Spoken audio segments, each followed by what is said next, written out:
This week's episode is brought to you by the Communicore Cruise. That's right, spend a couple of days on one of the Disney cruise ships. I forget which one right now, but you get to spend it with us and a bunch of other cadets. Email Communicore Weekly at fairygodmothertravel.com and book a stateroom, and we'll see you on the high seas.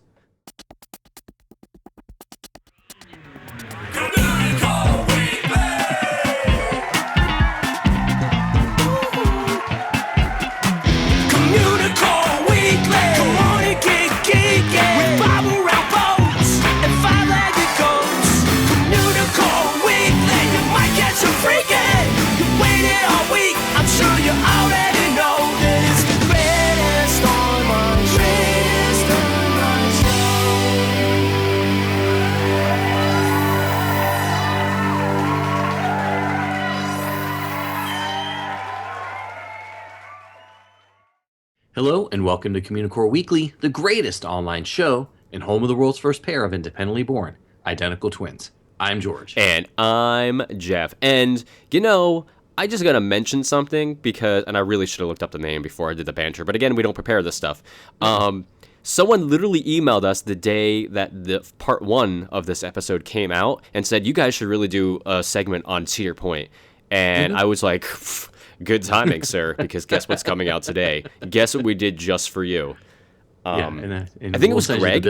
Greg, I think that's who you were, sir. And if I'm wrong, I apologize. But Greg, I'm pretty sure, and that I'm remembering. So this part two is for you? We could send out two bills then. Yeah, that's right. If it's Greg, if it's not Greg. Yeah, but what other podcast has the other host giggling during the sponsorship thing? I have no idea. Probably none, because they're professional. We're not. So never have been, never will. Nope. Why start now? It's almost over. All right. I guess we should do part two of the Cedar Point history segment. It's time for the park history.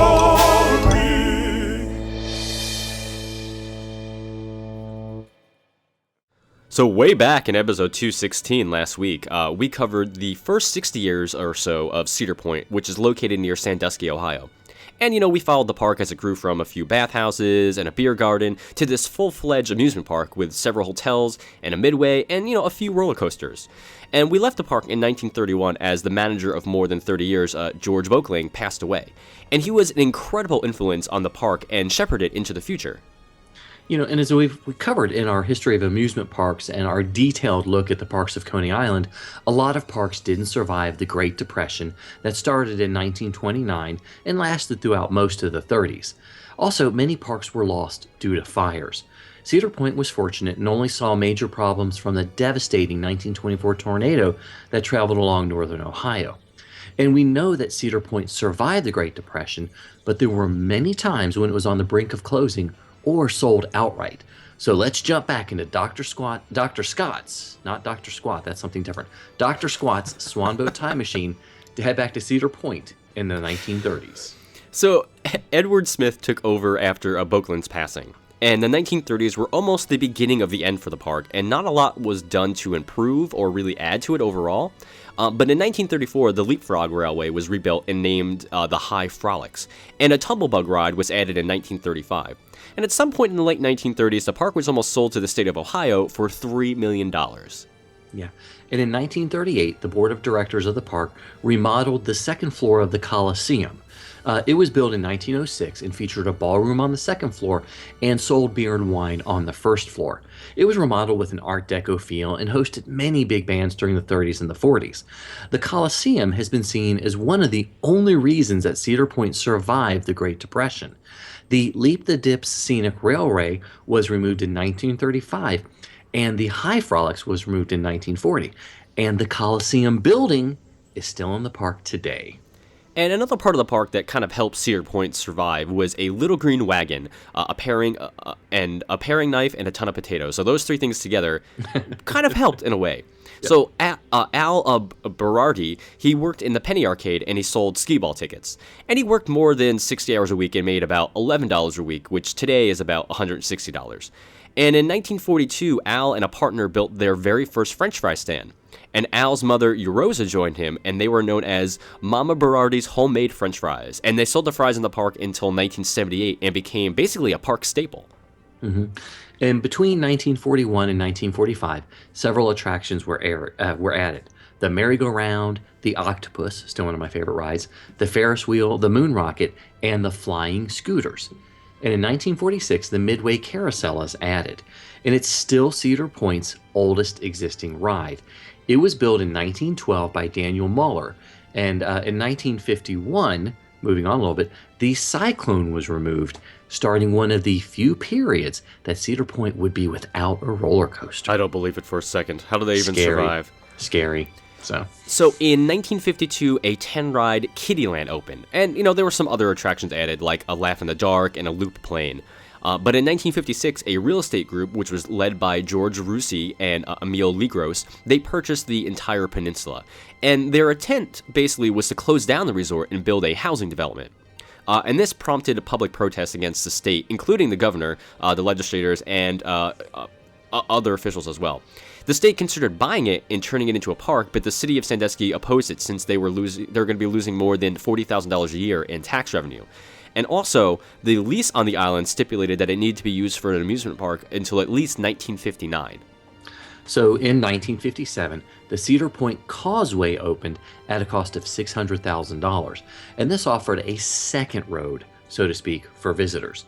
And due to the fact that Cedar Point made a profit in 1958, Roos and Legros decided to concentrate on rebuilding the park and trying to create a Disneyland of the Midwest. And they would invest more than $1,200,000 to bring in new attractions and update buildings. And in 1959, the Breakers Hotel was restored while the Coliseum and the Grand Pavilion were repainted. A new bathhouse, a new power plant, and maintenance shop were built after the old ones were demolished. A Wild Mouse coaster was added in 1959, and it was the first coaster since the Cyclone was demolished. And then they also added a monorail. What did I say? Monorail! Is there a chance the track could bend? Okay, we won't go on. We could do the whole... We literally could. It's like it's a long song. It's a great song. And it's important. Song, so. So in addition to the monorail, they also added the marina. The $1 Million Midway had 57 rides and attractions that year. 1960 saw another $60 million of capital improvements. They added the Cadillac cars, the Tiki Twirl, and the Scrambler. The Midway was paved and a cafeteria was opened, and over 400 rooms at the Breakers were modernized. 1961 brought another $1 million invested with the addition of the Rotor, the Skyride, and the Super Satellites. Wow.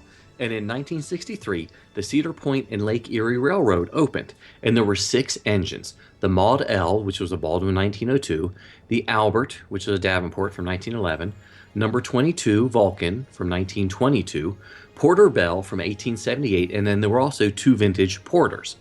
The Mill Race log flume was added, and it was the second of its kind and built by Aerodynamics, of course, after the one at Six Flags Over Texas.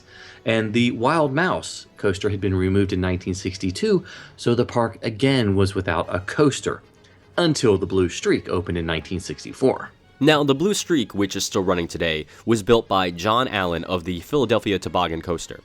And Allen would build the racer at Kings Island, which would help relaunch America's love affair with roller coasters. Jungle Larry's Safari Island opened in 1965, which is a great name, which at the time was a true island that housed animals on display. So kind of like a early Discovery Island in a way at Walt Disney World. The animals had to be transported by a raft to the island, which is kind of funny. But remember in episodes 213 and 214 where we talked about Freedomland in New York? Well, the San Francisco earthquake and the Pirate Ride were open in 1966 at Cedar Point. Oh, that would have been so much fun. Okay, so the Cedar Creek Mine Ride opened in 1969, and this was an Aero mine train coaster, and it's still in operation today. The Wildcat is added in 1970, and it's a Schwarzkopf portable steel coaster. Also opened again was the Bayern Curve, the Dodgem, the Schwabenchen, bless you, not sure what that is, thank you, the Himalaya Monster, the Hofbrau, and the Kiddieland is expanded to 14 attractions. And also Cedar Point celebrated 100 years. And jumping forward in 1976, the Corkscrew roller coaster opens. It was an Aero looping coaster that cost $1.75 million. In 1978, the dual-track racing coaster Gemini is added, and it's another Aero coaster that loops 3 times and spans the entire Midway. The Junior Gemini, Intamin Steel Children's Coaster, is added in 1979. Demon Drop was added in 1983, Avalanche Run opened in 1985, and the San Francisco Earthquake Ride would be rethemed as the Bernstein Bear Country, which makes total sense to me. I mean, yeah, total Earthquake, sense. Bernstein Bears, whatever. It makes sense. So the Iron Dragon, which was an aero suspended roller coaster, was added for $4 million in 1987. And then the Soak City Water Park opened in 1988.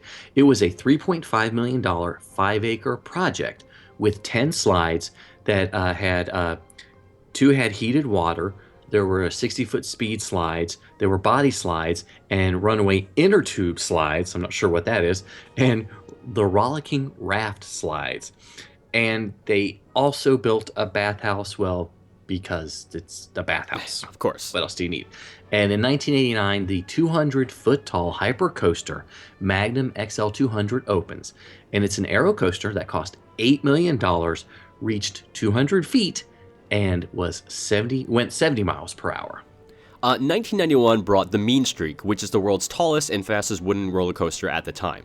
In 1994, Raptor, a B&M inverted coaster, opened as the tallest and the fastest at that time. In 1996, Mantis, which is a stand-up steel coaster by B&M, was added for $12 million. And our beloved Pirate Ride from Freedomland is converted into an arcade.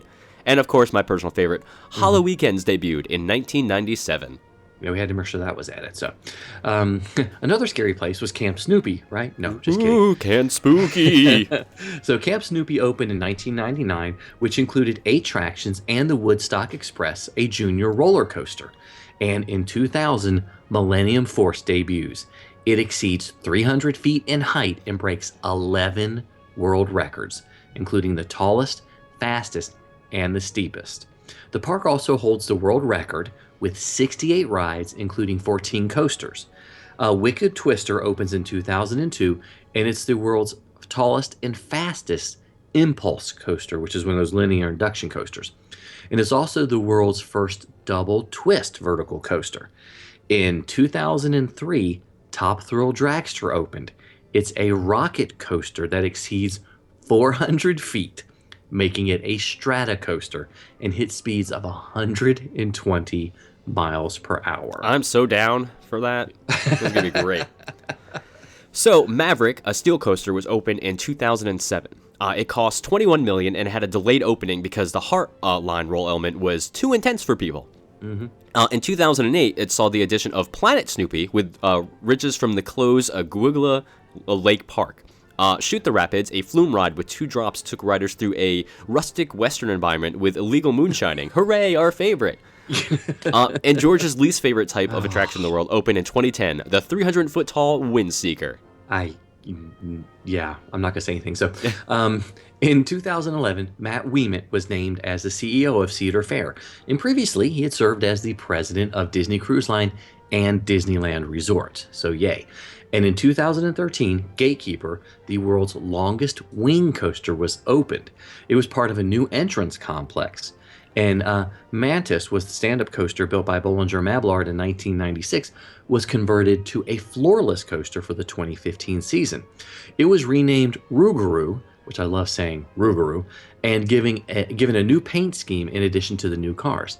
And in 2016, we'll see the addition of Valraven, a B&M dive coaster that will be the 3rd of its kind in the U.S. and the tallest and the fastest in the world. And I am so excited to get to ride. Sounds pretty awesome. I love it. So, but we'd love to know what you think about Cedar Point, especially the last 45 years that we've talked about on this episode. It's got such a long history. We would love to know about your memories, your favorite ride, your favorite thing to do at Cedar Point. Give us a call on the Communicore Weekly GOAT line, because I was going to say that, at 424-785-4628. That's 424-785-GOAT. He's a nerd, he's a geek, but we all like to hear him speak. So listen up to the words from his speech. It's George's Book of the Week. Okay, so there were 3 more Star Wars books, go figure, that were released before The Force Awakens actually premiered in December. And like the book Aftermath, which we covered before, there were clues to the upcoming film. So I stayed away from them until after I saw it.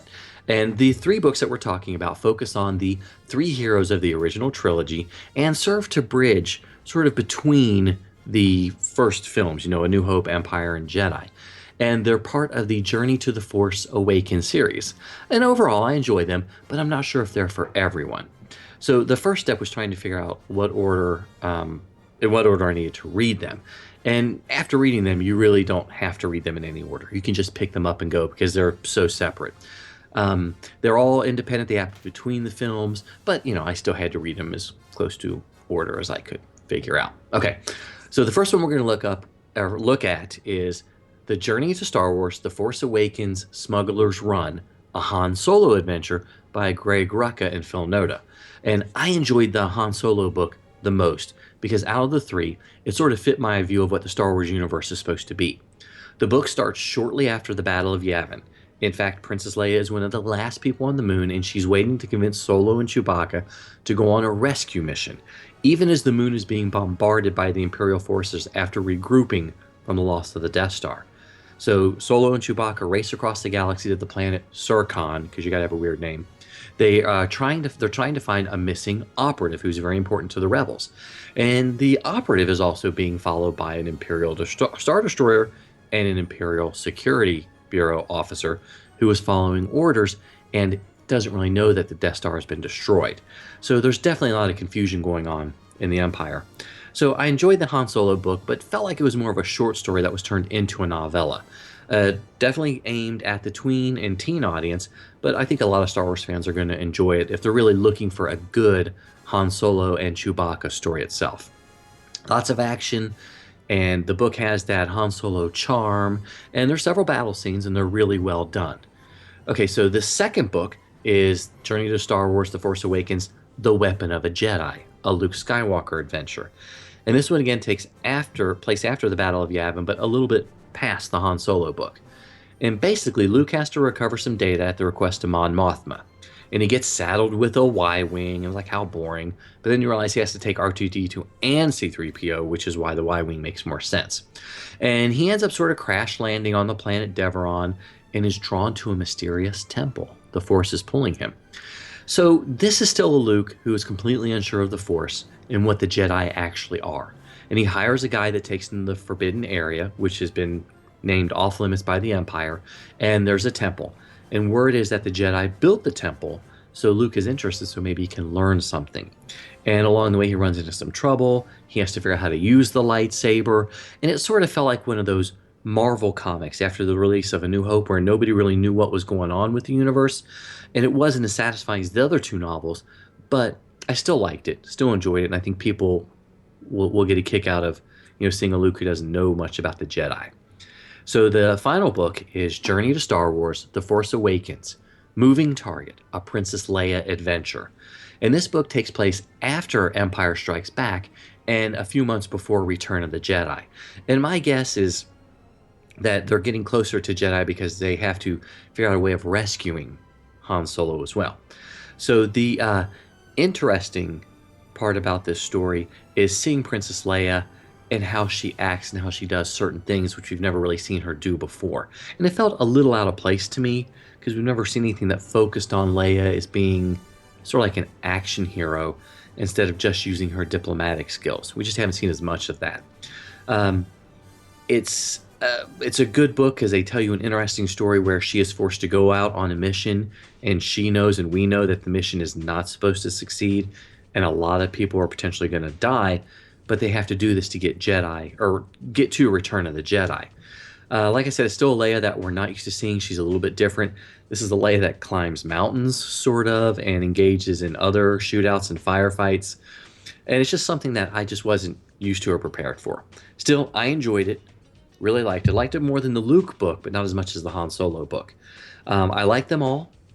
Think these are books that Star Wars fans are going to enjoy. Get a kick out of them, but not going to put a lot of faith in the book, so to speak. It's not really the right word. But as you get into them, they're going to the stories bridge between the films or the movies themselves, so it helps tie in and shows you how they went from Star Wars to Empire to to Return of the Jedi. And in one of the books, I couldn't figure out what the Journey to the Force Awakens clue was, so I'm going to have to look that up a little bit. But again, these are the Journey to the Force Awakens books for Han Solo, Luke Skywalker, and Princess Leia. If it's a legend that you seek, come on and take a peek at the window of the week. This week's window is in Hong Kong Disneyland, and it reads, The Original Engineers, New Structures and Old Lifts, Mike McCall and Dave Dow. Now, Mike is the Vice President of Environmental Design for Engineering for Imagineering, and Dave Dow was the Manager of Electrical Engineering for Imagineering from 1987 until 1998. Then he became the Director of Facility Engineering for 4 years before becoming Director of Imagineering until 2002. Sometimes you might see it, sometimes you don't. Hey, look, what's that? It's a five-legged goat. So this one is less five-legged goat, more five-legged ghost in a way? Whoa, you didn't tell me this was going to be scary. I know, I'm sorry, George, I'm sorry. But it has to do with Cedar Point, so tying it back in. So park employees have passed down the story of a haunted Cedar Point carousel for generations now. And the story goes that one of the horses for the park's carousel was handcrafted by a man in Michigan.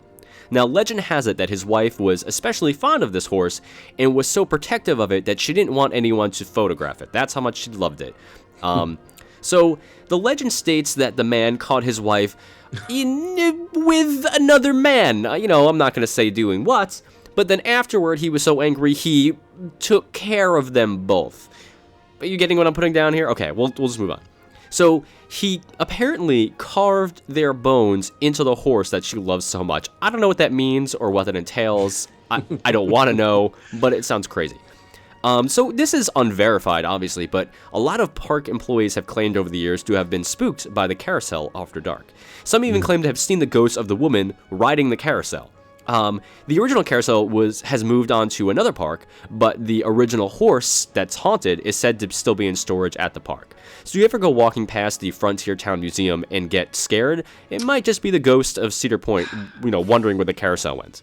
So now I can mark that off my list. I'm not going to visit places George's will never go. the Frontier Town Museum in the dark. Sorry for ruining that for you, George. No, thanks. I mean, ghosts kind of like the daytime too, but maybe you'll just never notice it because there's people all over the place. Yeah, maybe not. Or what if some of the people are the ghosts walking around? Plot twist! Ooh. This episode brought to you by M. Night Shyamalan Boogie. So this leads us to I was going to say something about, something that's not scary is our Year of a Million or So Limited Time Cadets prize. No, it is scary. George's segues. Yeah, they're getting worse for some reason. That was the one. Yeah, so as a reminder to join the celebration, as we'll call it, you have to email communicoreweekly@gmail.com with your name, address, and birthday, and we will add you to our humongous list of cadets that want to be a prize winner. And we're drawing for the rest of the week. So yay, so this week we've got a Communicore Weekly prize pack. Actually, it's a Fairy Godmother travel. Oh, this week is Fire. Oh, that's right. That's right. The amazing Fairy Godmother travel of course. Supplying this one. So who is our winter? Oh, because the winter is coming. Wow, yeah. Our winner this week is Crystal T from Tallahassee, Florida. Ooh. Hooray, Crystal T! Fantastic. So just a reminder, you can email communicoreweekly@gmail.com to be part of this giveaway. And Crystal, send us a photo of yourself for the prize pack. Yeah, we'd love to see what you got, because it's a surprise to us also. It always is. So, okay, well, thank you guys so much for watching and listening to another episode of Communicore Weekly. Yeah, however you get the show. If you listen on iTunes, maybe throw us a rating or a comment, or even on YouTube. We'd love to hear from you. Yeah. And email us again at communicoreweekly@gmail.com to enter the contest or say hey or what's going on or anything. You can also like us on the Facebook at facebook.com/Communicore Weekly. And follow us on Twitter and Instagram and Periscope. I'm at Imagine Nerding. He's at Jeff Heimbuck. And of course, you can give us a call on the Communicore Weekly Goat Line at 424-785-4628.